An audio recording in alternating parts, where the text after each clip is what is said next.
This is Coach Zach Woodard, and I'm going to bring you through how to understand this lift card. So over here on the top will be some kind of a quote. Down underneath that will be your team name. On the side is the phase of training you're in. Okay, to the side of that is the phase of training and the weeks of which you will be using this lift card. Next to that is the dates of which the weeks are on this particular lift card. So these 4 weeks here.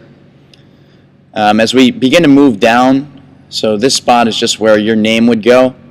And then if you have an estimated max on either front squat, which would be put in this box, or bench press, which would be put in this box, you would put it there. So for front squat, let's just say I have a 200-pound front squat, so I'm going to enter 200.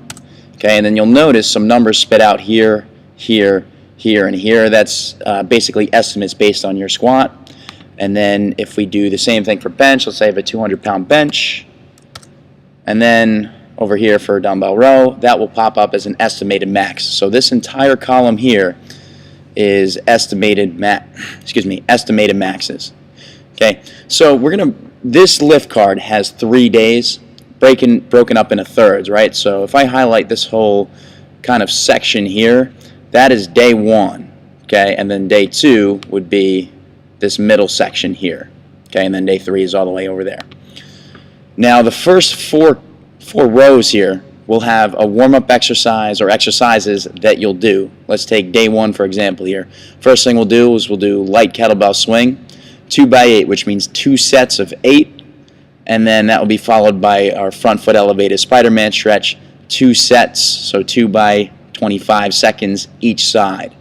That will be paired together. So in this case, you would do 1 set of kettlebell swing, and then 1 set of Spider-Man, and then go back to 1 set of kettlebell swing, and then back to 1 set of front foot elevated Spider-Man. Then you will be done with that warm-up. Okay. Now we would move on to our actual lift. So we are on day 1. If this is the first week of the lift, we are looking specifically at this 3 columns here. Okay.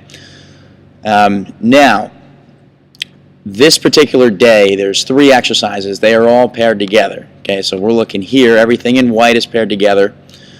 Anything separated by a dotted line means that it's the next exercise. So for kettlebell swing, since there's 1, 2, 3, 4, 5 rows of data listed here, you know you have 5 sets. Whereas if we were to go down to the second exercise, which is bear crawl opposite raises, okay, there's 1, 2, 3, 4 listed there, so it's 4 sets of 4 reps. Let's break that down a little further to what the actual column means here. Okay, so the first column is just a percentage. Now, if it has an LM or an H, that's either light, medium, medium heavy, heavy, etc. Any combination of those letters. The next one, if there's an assigned weight based on either a light, medium, or heavy or percentage, that will be there for each set. And then reps is, well, that's just how many you're doing per set.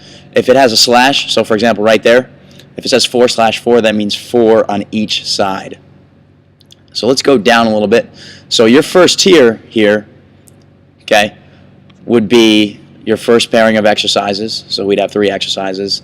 Once you finish with that, you would move on to your second tier, which is here, okay, which would be barbell behind the neck reverse lunge, eccentric jump lowering pull-ups, and stability ball leg curls. Okay.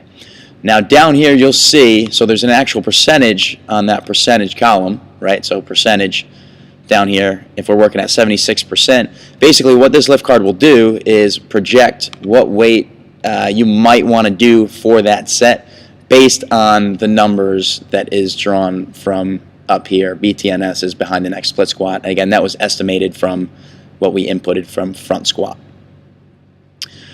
Again, anything in white is paired together. Anything in gray is paired together.